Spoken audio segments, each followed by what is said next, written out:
Alright, let's go ahead and place a weapon inside the scene. This time we're going to take a look at the weapon's projectile properties.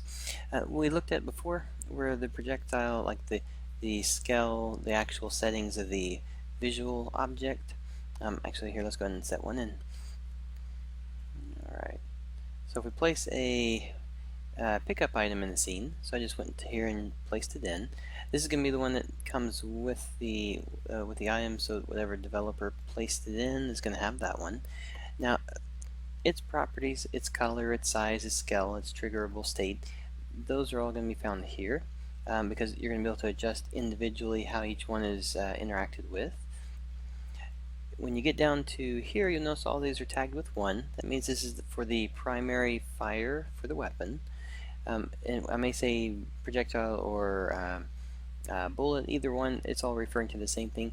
It's going to be the properties of the item that gets collected from the pickup is going to be the same, so when you shoot one, it's always going to be the same property going across.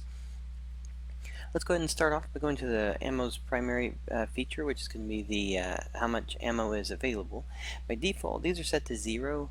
The max is 500, but it works because the unlimited ammo is checked.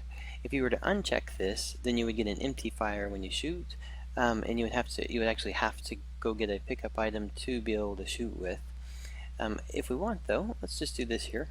We're going to do 2 shots here before the gun goes empty, and then we'll have to go and find a pickup item and use that one.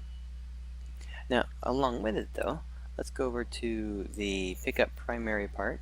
There is 100 bullets for this one pickup, but instead of that, otherwise we'll be shooting the whole time, and you can go positive and negative with it. So if you wanted to actually have one that was bad, you could actually take bullets away from the player.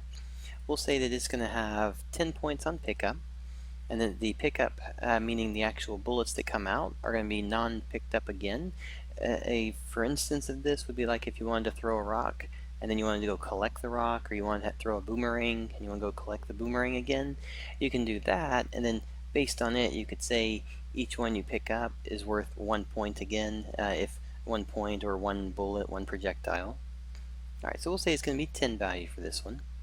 Alright, so let's go ahead and just test this one out so you can see it.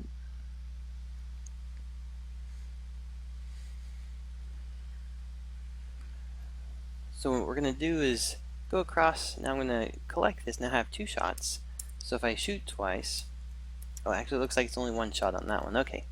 And then now I actually have a blank fire on this one. So now I have to go get a pickup, which now gives me 10. So now I can shoot the 10 across. And then once I've shot the 10, now I'm actually empty again, and then my temperature on that one's going down. So now it's empty back again to that one. Alright, so that's going to be the basics of it. And then remember, this was only primary. Your secondary fire was unlimited, so you could actually continue firing secondary fire with no issues because it's not going to run out.